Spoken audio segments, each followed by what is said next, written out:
Rome, 1926. Adele and Edoardo Fendi open a small leather goods boutique and fur workshop. From the refined knowledge of the master saddlers of Rome, in 1932 the Selleria was created, a range of bags still made by hand today using Roman leather. In 1933, they bring prestige to parchment, a kind of leather with a natural yellow tint, which will become Fendi's chromatic identity. Over time, Adele's inspiration takes on new, more sophisticated forms in the Eternal City. There is no place like Rome, because Rome makes history. From 1946 through to the 50s, Adele and Edoardo's 5 daughters joined Fendi, reinventing shapes and materials. A brand name made by women for women.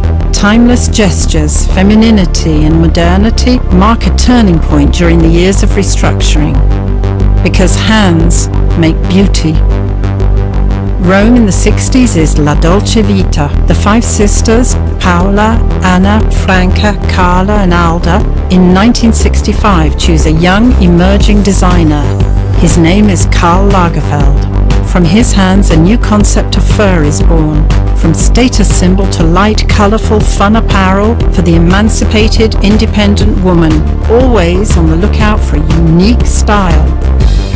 This is where the double F that stands for Fun Furs begins, forever present in the history of the fur coat revolution. Fendi makes the impossible possible thanks to its unique skills and workmanship. From the 1960s onwards, the cinema draws on the sophistication and elegance of the Fendi universe to dress its timeless icons. Because glamour makes cinema. Tradition and experimentation, modernity and irony come together in 1983 with the birth of Pecan, the logo non-logo. In 1985, Fendi celebrates 20 years with Karl Lagerfeld in Rome, London and New York. The National Gallery of Modern Art in Rome dedicates an exhibition to Fendi's work. On New York's Fifth Avenue, the first Fendi store in the United States is opened. From the late 80s through to the 90s, Fendi becomes a way of life, and the men's and Fendi Casa lines are launched. In 1994, Silvia Venturini Fendi, a member of the family's 3rd generation, takes the reins of the company alongside Karl Lagerfeld as creative director for accessories.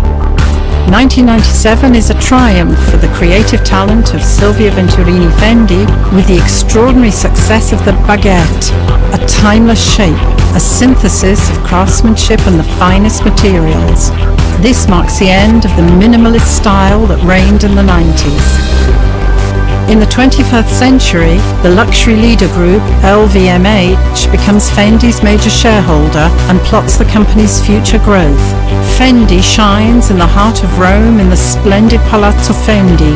Around 200 stores are opened all over the world, and the greatest fashion show ever takes place. On the 19th of October 2007, Fendi stages 88 models on 88 meters of catwalk on the Great Wall of China, the first ever fashion show visible from the moon. Because beauty breaks rules. In 2009, Silvia Venturini Fendi creates the peekaboo, a new icon, an emblem of whispered luxury expressed through the workmanship of its linings and attention to the smallest details. In 2013, Fendi for Fountains is announced, a project aimed at preserving Rome's most gorgeous fountains, beginning with the iconic Trevi Fountain and the complex of the Quattro Fontane. It is also celebrated with the exhibition The Glory of Water, showcasing Karl Lagerfeld's photographs of Roman fountains in Paris and Munich, together with the publication of an eponymous photo book. In July 2015, the book Fendi by Karl Lagerfeld is created in honor of the 50-year collaboration, the longest in history between a fashion maison and a designer.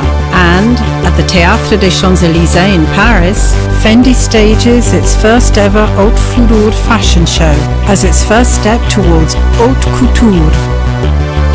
Because passions make unique.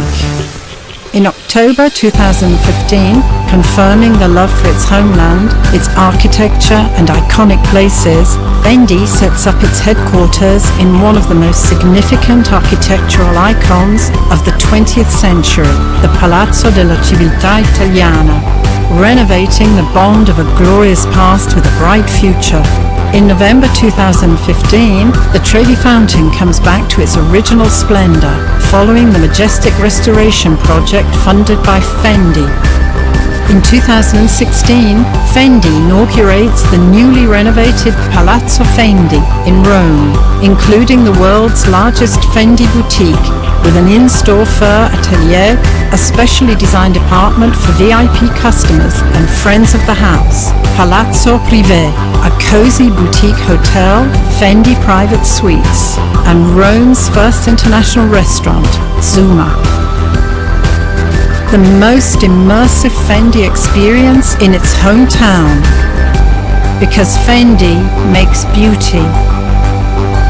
Fendi, a timeless heritage.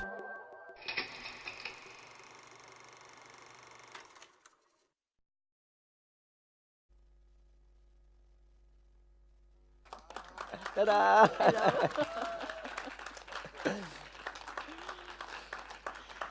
We weren't hiding behind the curtain the whole time, but morning everybody. Welcome to the first panel here for our Istanbul Festival 2016. I'm very happy to be sitting here with Silvia to just explore her story with you today. And I thought that film was a good start and a sort of crash course for you all on the Fendi history and some of Silvia's family history. So we're going to take it down to a little bit of a more personal level now and talk about a little bit more about her and what she's been up to in a career that's not quite as long as Mr. Lagerfeld's, but has been from her very start of her life, and Fendi has been part of Silvia's story from day one.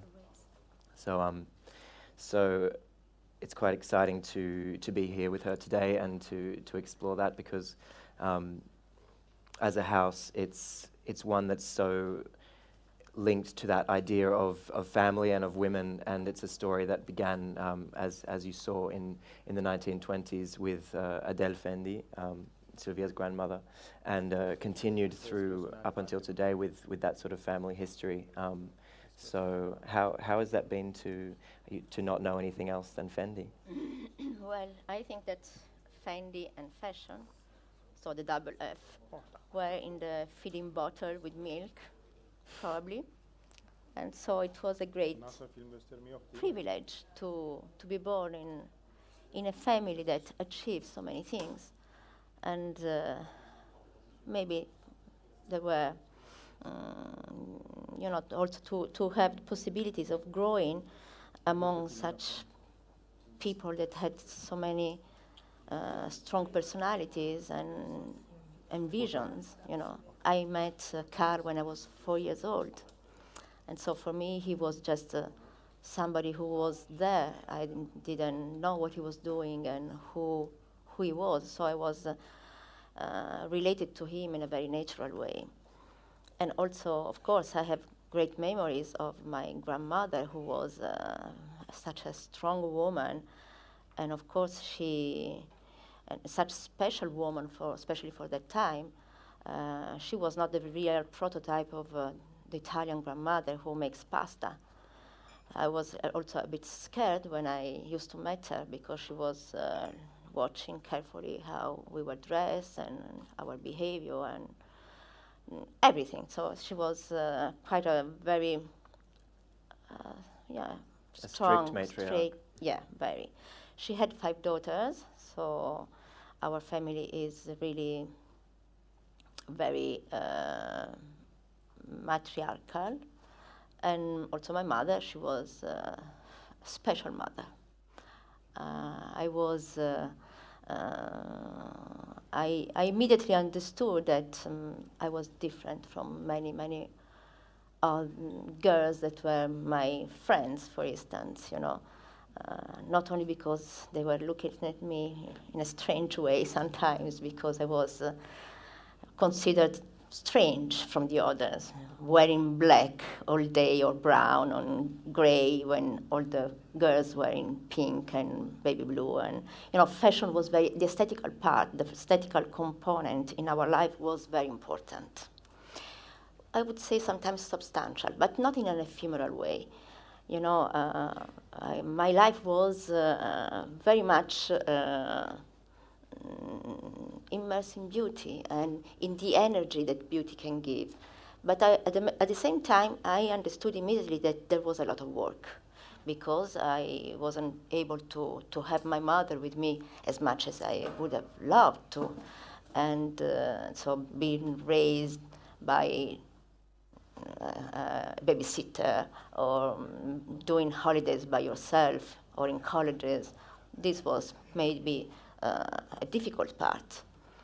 But at the same time, I immediately understood that this work was exciting. And, I am one of 3 daughters, so I have other sisters.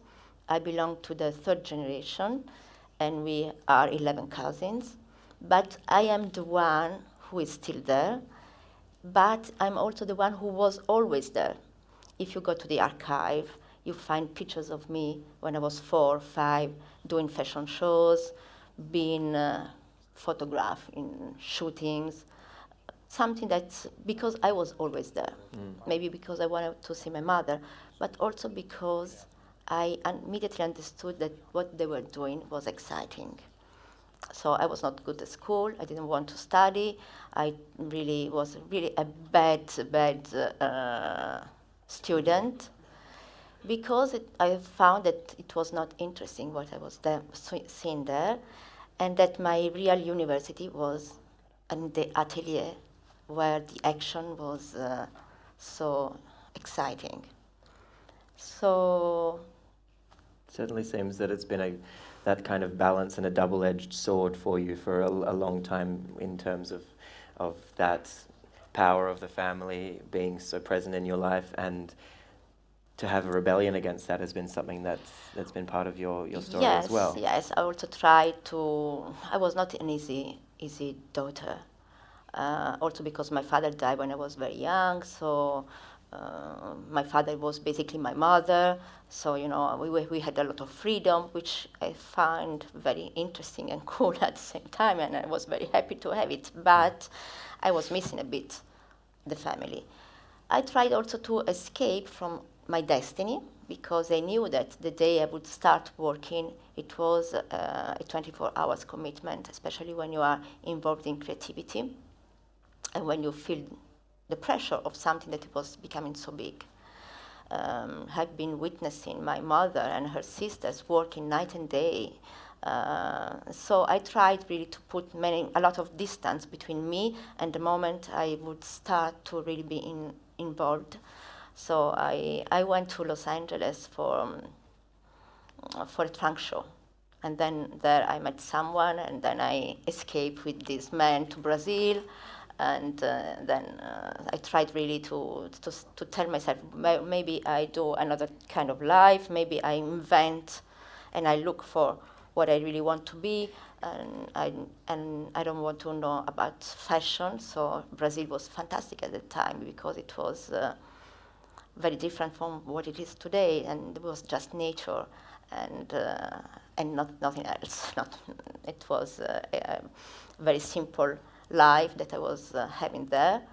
But then, when I became pregnant, I decided that I wanted to go back. So the family called me, and also I felt that I had to start to build something. And that was Giulio or Delfina? That was Giulio, okay. A boy. Sounds very strange, and I was very surprised. But there is also Giulio, who is very not interested in what we are doing, but he's there.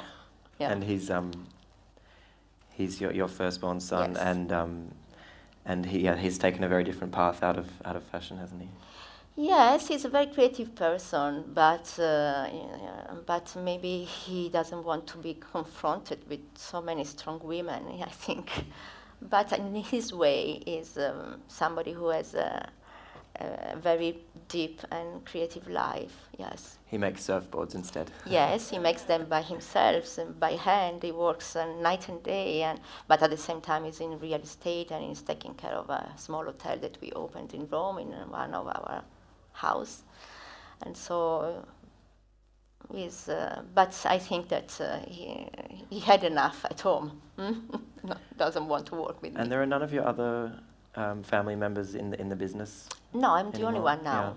Yeah. How did that come about? Was that a Well, natural you know, dispersion? we are a very big family. So five Fendi sisters with 11 children, and then now there is the fourth generation. They are 30, I think. So in 2000, when there was the moment of the boom of the baguette, really, we were asking ourselves, what are we going to become? Because with so many members in the family, we were really thinking about our future, and globalization was starting, and big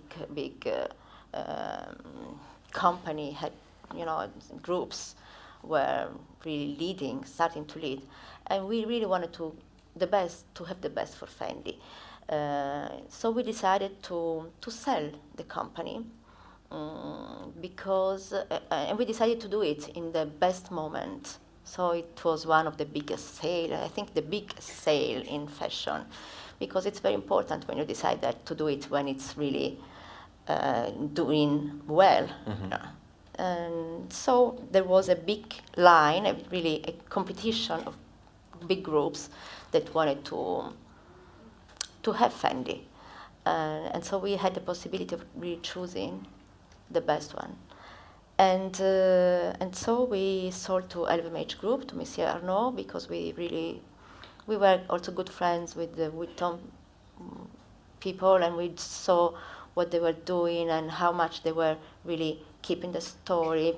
When you have many brands, you want them to be very specific and very distinctive, not to enter in competition one to the other. And so we were sure that they would have applied what we were already envisioning for our future. And so today I'm there, I'm the only one, and this was a nice change also.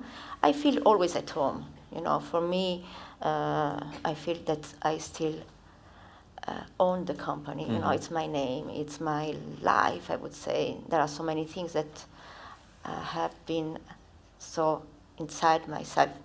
But at the same time, I've been also a little bit liberated by prejudice, because, when you are the daughter of, they look at you and you say, oh, is she really good? Is she really working? Did she really did all these things? Or is just there because she was born there? So we were so many, because at the beginning, when we sold the company, all the family was more or less still involved. So we didn't put in the contract any position. It was totally free. And so the fact that I was there and that I'm still there, and that also the things that I'm taking care of have been growing in a very good way, and also my responsibilities have been growing, I would say, because men's is getting more and more important. Some always accessories, of course, are so important for us, and now I'm taking care of so many things, and opening new stories for Fendi has been for me kind of a reward, because today I can say that yes, I have chosen this work.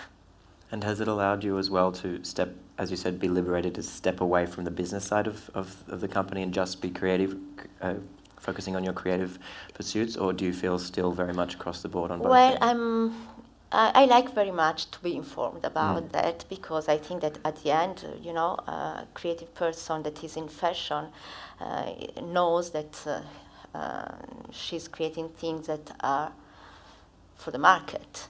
So otherwise I would choose to be an artist, probably. So I think that today I have tools that really can tell me so much about people and who are the people outside that are loving Fendi, and I can really ask so many small details about who bought in that moment, in which area, that product.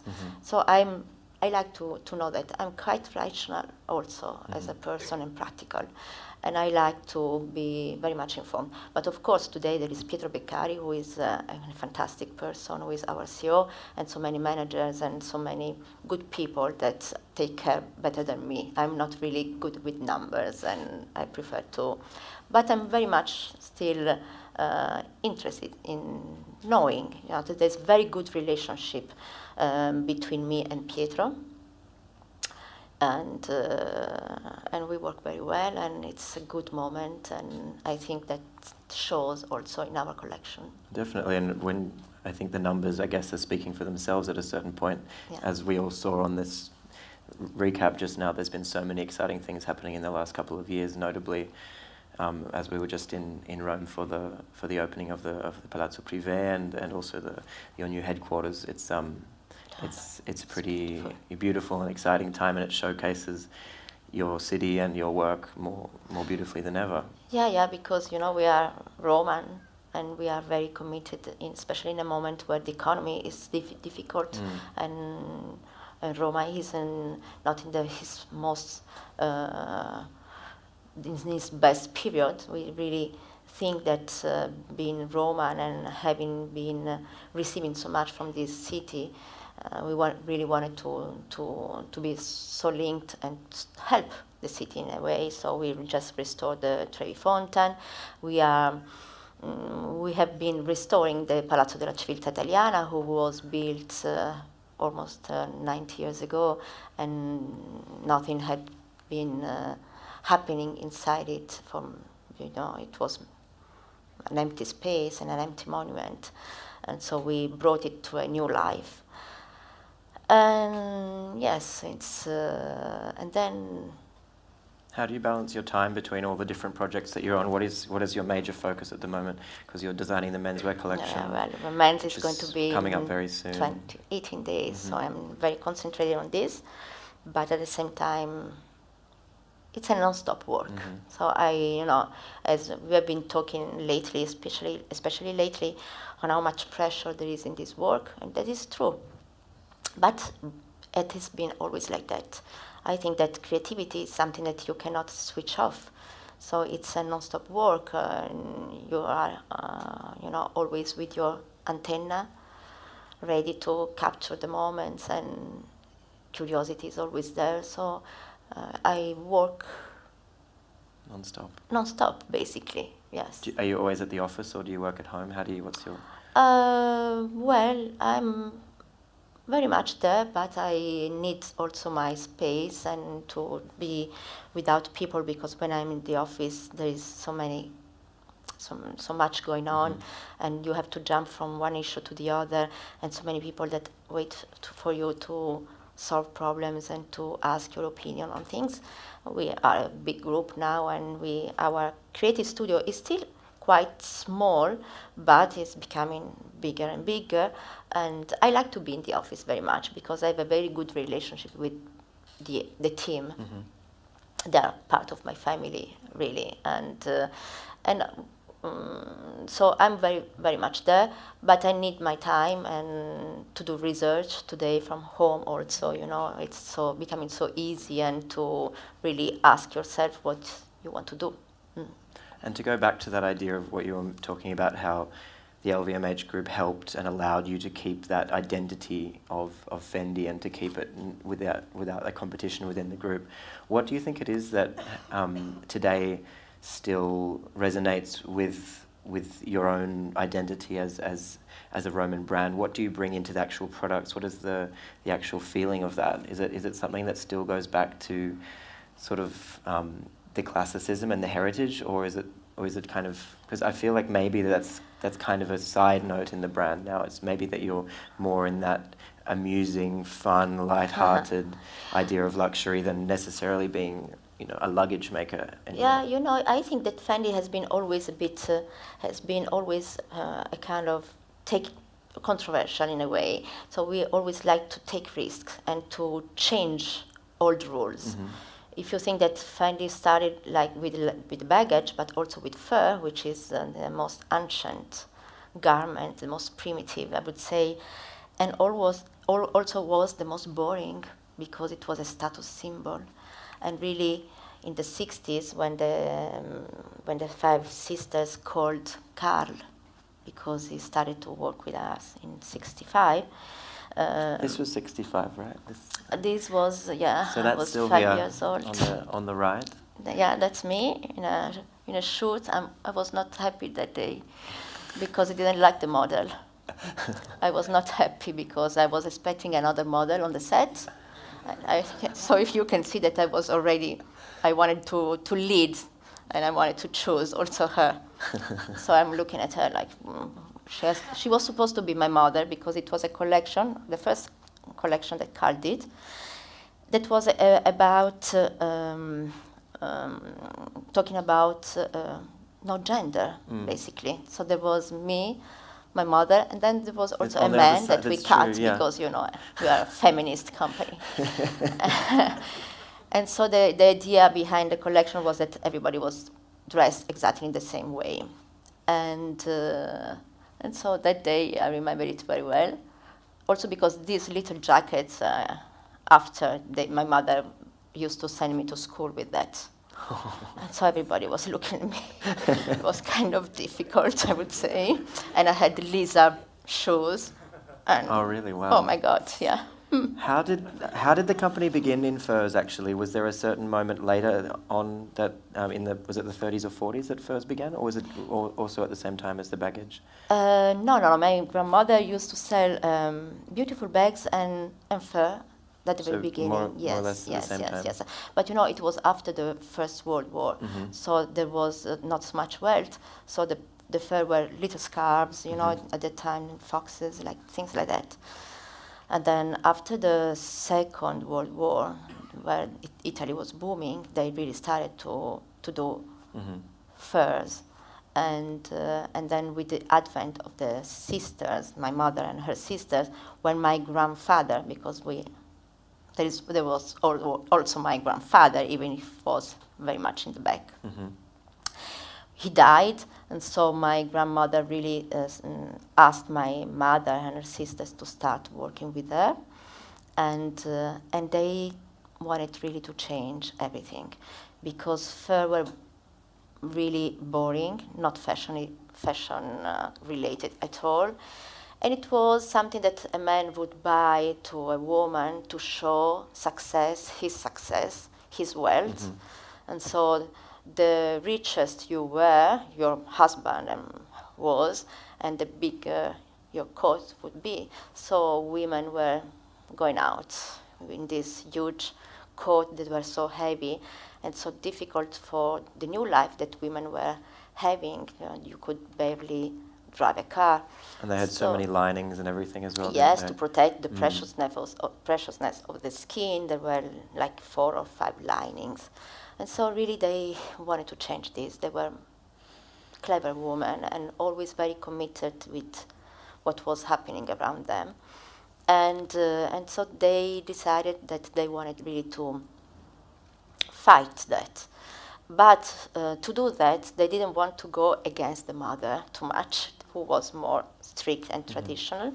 And so they said, well, what about if we take a designer? She didn't know what kind of designer they were choosing for.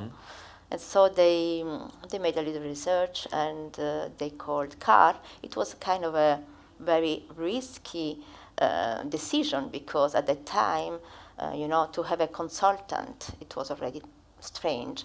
To have it in Paris when you are based in Rome, it was really something complicated. And Karl used to send sketches by post, and the Italian post, we all know that it was not working, still difficult. And so, he used to send big boxes with references and most incredible things inside.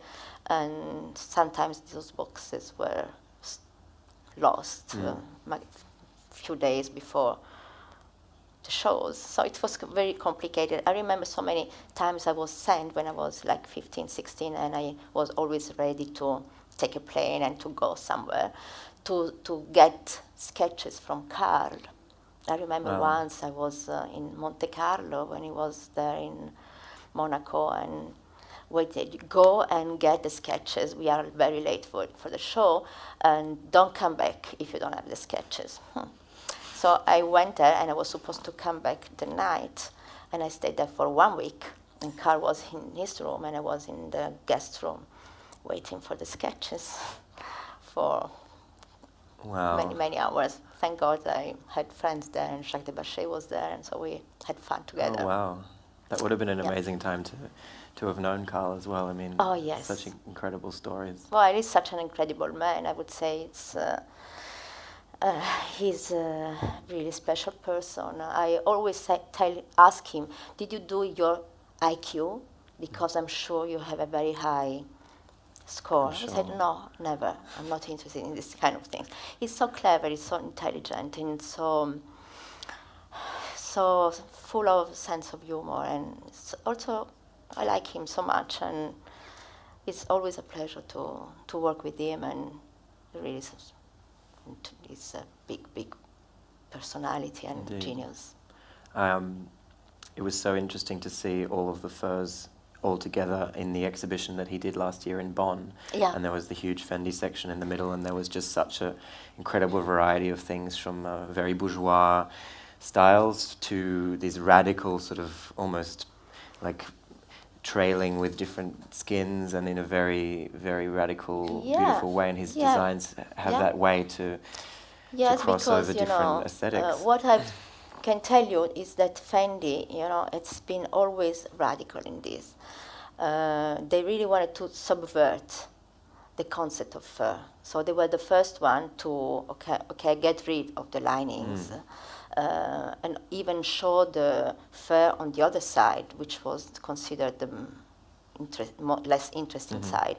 They were also the first to really dye furs, to shave, and to really use all sorts of technique, and to start really cutting in spaghetti stripes and waving with plastic and on looms, and really techniques, new techniques have been always so important, maybe because we are dealing with such a primitive material. And I think that Fendi has been the one who is really, who really changed the concept, and really now today everybody is using it. I guess the perception of fur has had quite a turnaround in the last years, but it must still always be quite difficult in that way, that it has a lot of protest against it, and it's still something that's quite a controversial material, isn't it? Yes, it is. It is. Well, in the 80s, it was a very, very difficult moment, and but we were very ready to change our company, and so we were, I think, very. We showed it because we did a show where we show real fur and fake fur, and you hardly could say which one was the real and which one was the fake, because we told ourselves and said, we can use our technique with using fake. They are going to be the most beautiful fake. But then today, what seemed to be the solution seems not to be the solution, because we understood that the fake furs are made of chemicals. They are not the solution for the problem. I think that, I remember my grandmother was using already the convention, Washington Convention, that was held in 1975, before the law was has been passed to Italy, because she thought that it the was correct thing, good, the way good to law, treat the good law. Yeah. And so we are very open to that, and we will see. Of course, the ethical problems are in any domain today, because people are more informed and they want to be more informed. So, but as long as you provide that information, you can open up a coat and you can see where everything is from, certificates. It's it's much more transparent now, isn't it? Well, at least you know that going at Fendi, you will really go to a company that follows strictly the rules and laws. Our suppliers are certified, and so we apply the laws in a very, very strict way. But then if life changes, Fendi will change. Indeed. And today, I think that many things has to be solved. Yes, fur, but also labor in many other Absolutely. aspects. Well, back to that idea of the fake and the real fur, and just the different reasons why people desire a product, and its exclusivity and its sensuality is so important to that, and important to most of the products that you create. And I think it's an interesting trajectory at the moment in the company, and in what you have been exploring with the haute fourrure, and then also the wave of ready-to-wear, which has kind of developed so well in your company, and also accessories, but with this different piece, like this idea of the haute fourrure bringing back something of that Hollywood glamour and that really highest end of what you can do. And then at the same time, you've also diversified into so many different fun, mainstream in a way categories, things that are not serious, things that are easy embellishments and adornments, and obviously the monsters that you guys are making are probably the best example of that. And also the way that you've been treating bags in the last years. And I mean, you've been carrying a bag that's about this big around while you've been here, and I think it's quite a testament I've always to that. been very much attracted by things that doesn't have a function. Maybe Mm-hmm. because I deal with function every day. Being an accessory designer, function is very important. And I think that today we really don't need so many things. And so the concept of need is a concept that I always like to approach. Mm-hmm. And so I thought it was nice to do something that didn't have a specific need. It could be a micro bag that doesn't hold anything, and it could be a little monster that really doesn't have a purpose, and it is as expensive as a fur coat, which is, I thought it was hilarious. It's quite playful, yeah. And what about your treatment of bags in general? What you were saying about function and purpose? Like we had a conversation previously about the way you like to treat bags as clothes and clothes as bags, and that sort of tricking and twisting the technicality. Yeah, well, I had this approach when I did the Baguette. The Baguette was, I had started working for the company in '94, and I felt the pressure because I really wanted to do something and to bring my vision. I was working with my family, and I really wanted to do something of my generation. Mm-hmm. So that little bag was really a bag that was not really a bag. At that time, bags were very functional. It was the minimalism moment where backpack were very popular. Mm-hmm. And so I thought that maybe I could do something that was totally different instead of looking at what the other were doing. And so I treated this bag like I've been witnessing them treating the fur in a very subversive way, and treating like a garment more than like a bag. But at the same time, I thought that bag was functional because it was small but soft. Mm-hmm. And when it's something that's soft, you can put many things inside. And then backpack were giving you the possibility of using your hands, and the short strap that you could hold under your arm could leave the your same hands effect. free. Mm. So it was a different approach to functionalism, which I still use. As I told you before, I'm also very rational and practical, and I'm very fast in things, and so I never do things that doesn't have a functional aspect. That's why I enjoy so much doing also men's clothes, because there were and there are still many little rules that I like and that I want to, and I enjoy dealing with them. How did you begin the menswear story at the brand? Because you don't have any particular training in that, do you? Why? Because at the beginning it was a license, and Karl really was not interested in being involved in licenses. He hated that. And Or menswear, for that matter. I imagine he's never really designed menswear. No, anyway. never. Sometimes at Chanel you put a little gem, Yeah, but yeah. it's just no. And so somebody had to take care of, and that I started like that.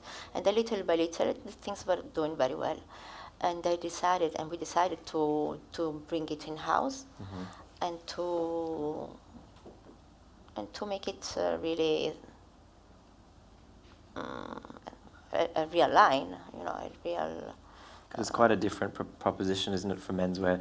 The Fendi woman has such a particular, bold, embellished, and strong outlook as well. But menswear, I mean, perhaps pertains a bit more to the brutalist kind of monumental side of Roman aesthetics. How do you translate I always try men's story? to balance myself among these double aspects that are also in my life, as in the company.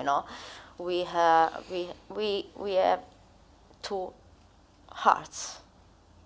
It's the tradition, the monumental aspect, the story, and the preciousness, the quality, and the luxurious aspect, but also this maybe a little snobbish attitude to look at things, even when they are very important and of a high value, in a relaxed way. Maybe this is something that Romans have. When you are born in a city that has this kind of opulence, and you are dealing with so much beauty and so much history, you are you are obliged to take it in a light way, otherwise you are overwhelmed by all of that. And so at Fendi there is really two real aspects. And in the men's, although I deal with incredible fabrics, incredible workmanship and materials, and I can use all the best things that the suppliers can get me, I always like to keep it in a very easy, light way, and also basics. Basics are very important for me, as I am a very simple person, how I wear and how I live, and I'm a bit Calvinist sometimes, because my family was like that. Imagine my grandmother had a chauffeur, but her car was a 500 and also broken. And when he used to come and fetch us at school, we were asking him to be at the corner because really. And she was like that. She was a woman who was, we never had this grander life, and I'm not the one who's going to be at the party. I'm always like to be a little bit aside. I am used to be the first to go and the last to go away, to switch on the light in the company. These old rules that are still there. I thought it was also a nice anecdote you shared with me about growing up and always wearing black and brown, like you mentioned before. Yeah. And maybe you can tell it better than me, when you were on the street one day. Yes. Well, I was at the seaside with my babysitter and my sister, and we were all in black, of course. Black little dress and black socks and black shoes. And also the babysitter was in a black uniform. And we were having our promenades in the afternoon, walking. And then we were always, every day, passing in front of stores and buying fruits and things for the night. And one day, the lady stopped my nanny, and she asked, "Poor girl, I always see you passing here. They are orphan?" And she said, "Are you crazy? They are in fashion."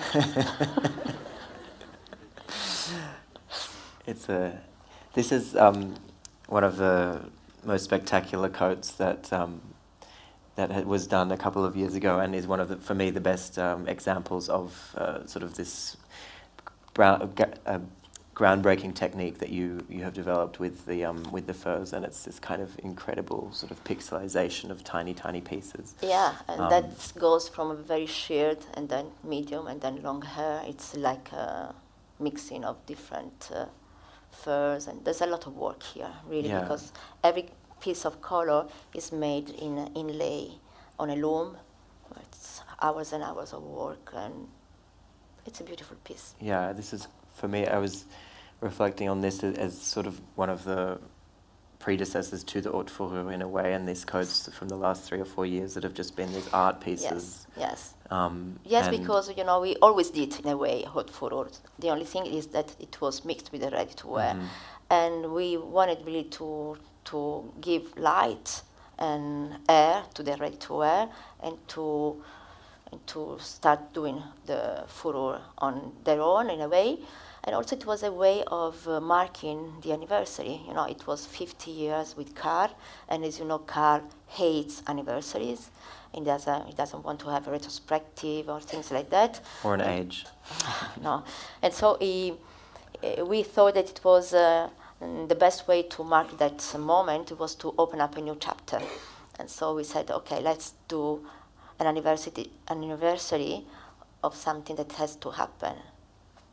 And in terms of those techniques, I mean, I know they've been being developed since the 60s or the 70s, some of them, but I mean, just that idea to back silk on the fur as well, and just it's very transformative in a way from that original idea of what a garment should be. Yeah, this was, and it still is, the aim of making things look different from what they are in reality.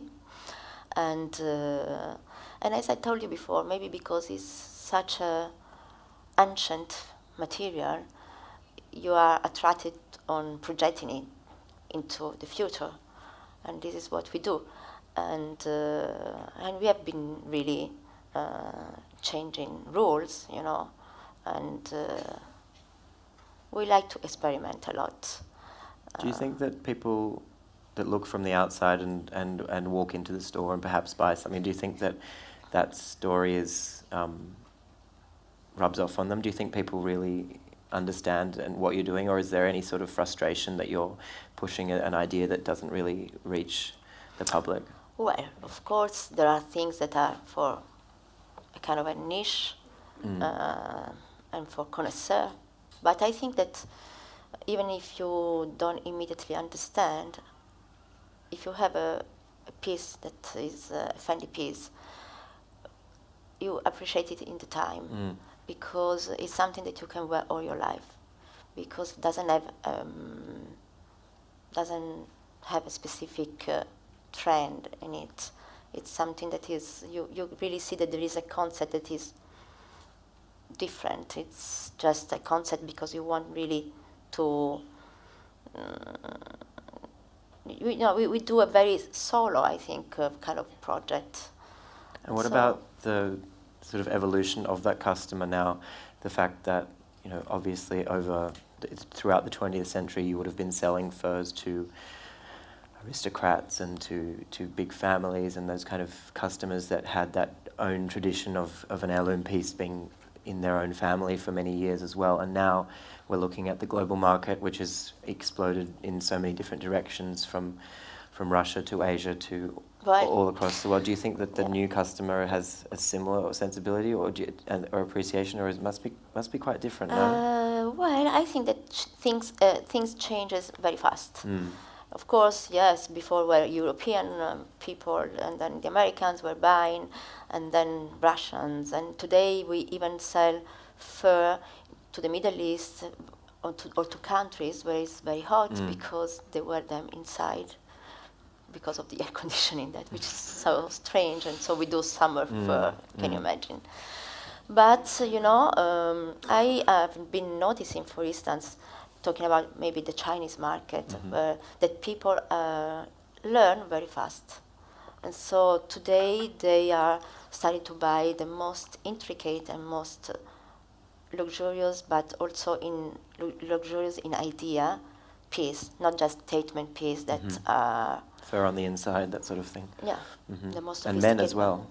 Men as well, yes. Oh, but men are the men are changing. Is changing so much and so fast, and it's really another planet today. Yeah, and men are really very interested in fur today. I've noticed. Yeah.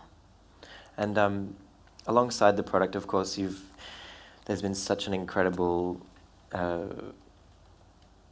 physical presence of Fendi now, and particularly with places like this incredible Palazzo Privé, which is on top of the Fendi store in Rome, which is designed by the wonderful Dimore Studio from Milano.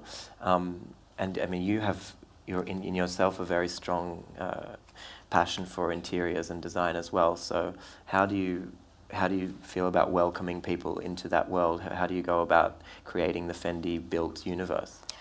I think it's very important to reflect the aim, what you have inside in a space, Then today, I think that this is more a destination.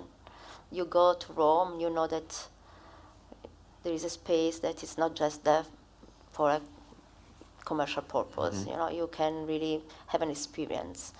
And so this is an apartment where we receive people, and then there are upstairs, there are 6 rooms where people can go and stay, and not only our customers, anyone can book and go there to have a Fendi experience, let's say.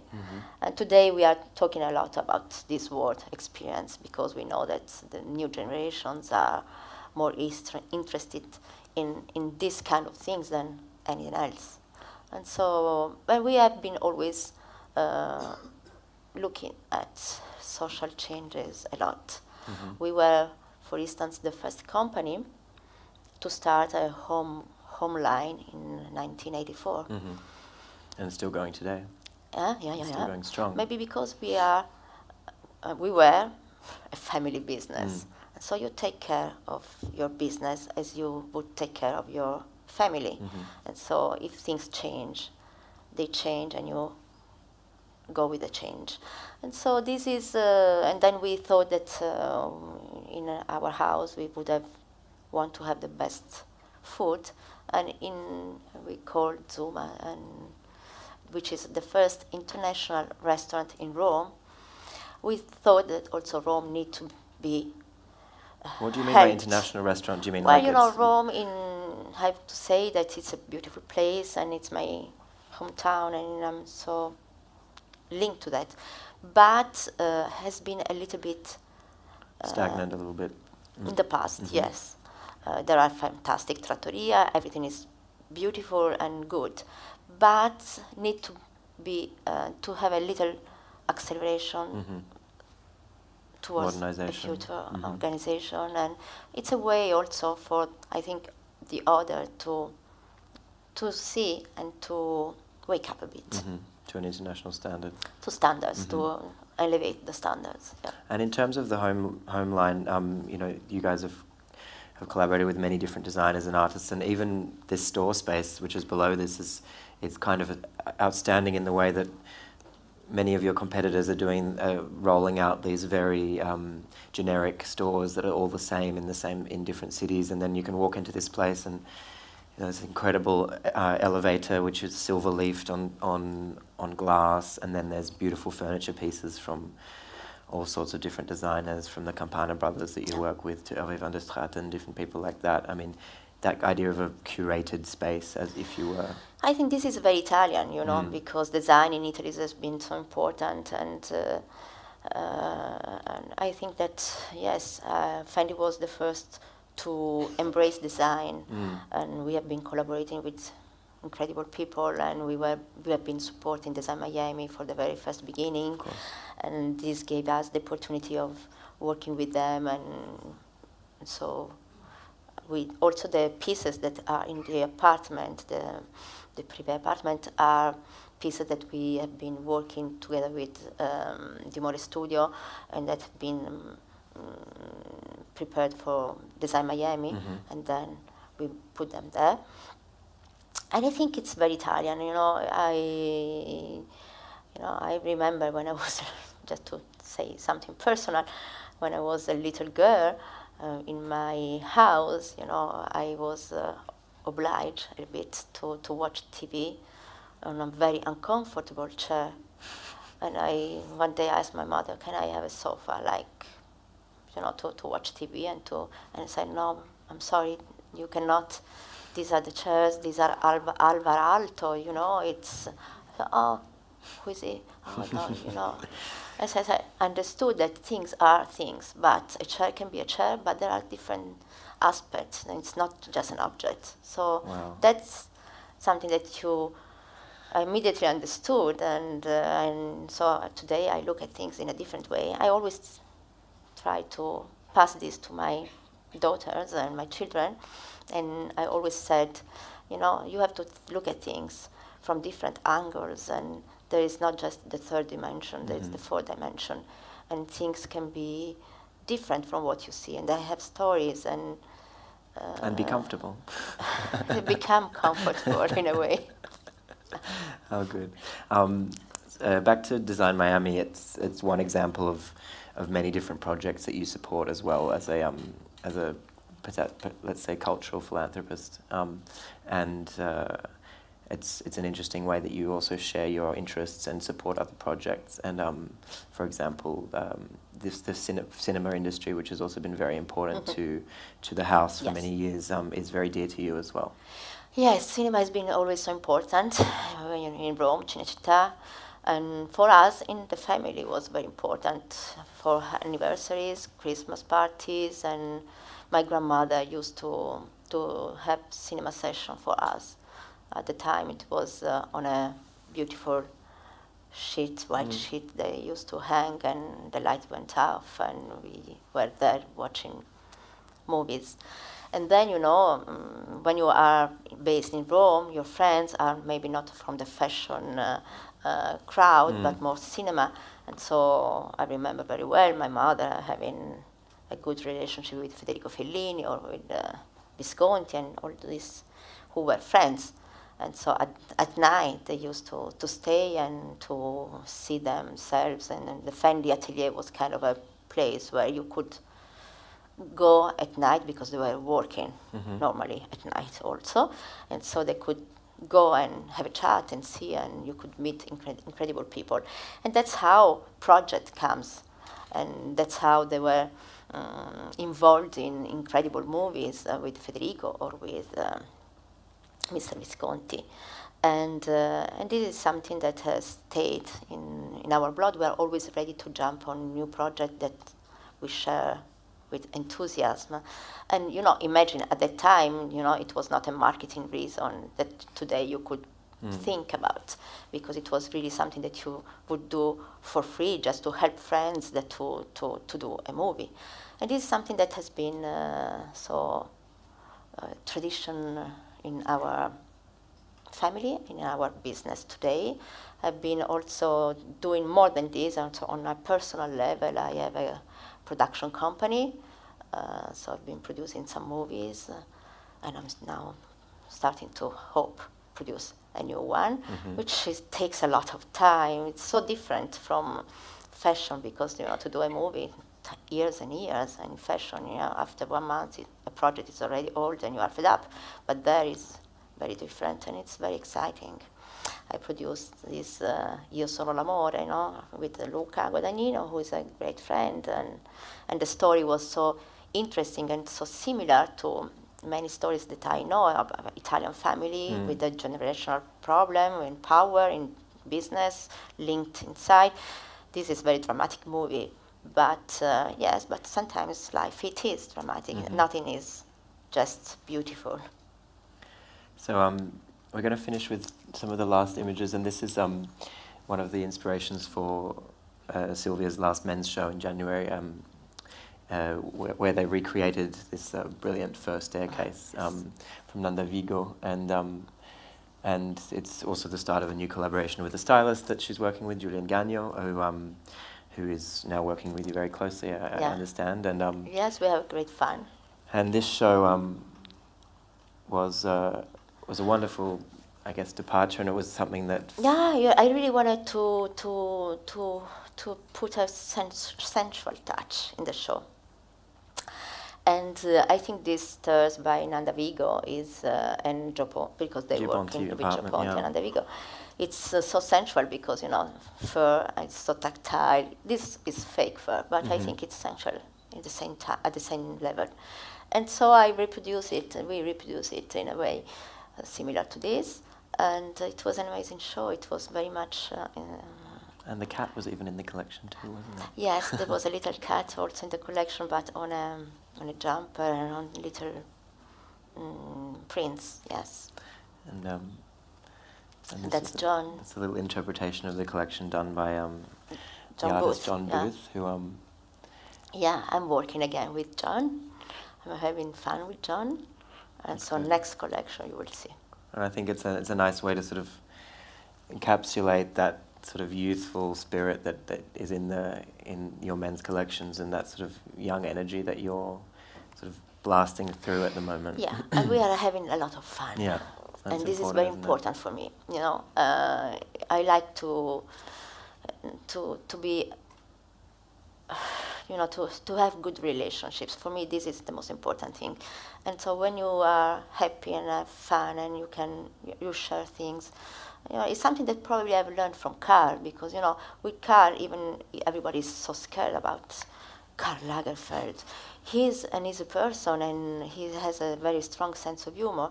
And when we work also with him, there's also a sense of lightness, even if we are very committed and we do very serious things. But we pretend them to be easy. Mm-hmm. Yeah. As it should be. Yeah. Well, thank you, Silvia. Thank you.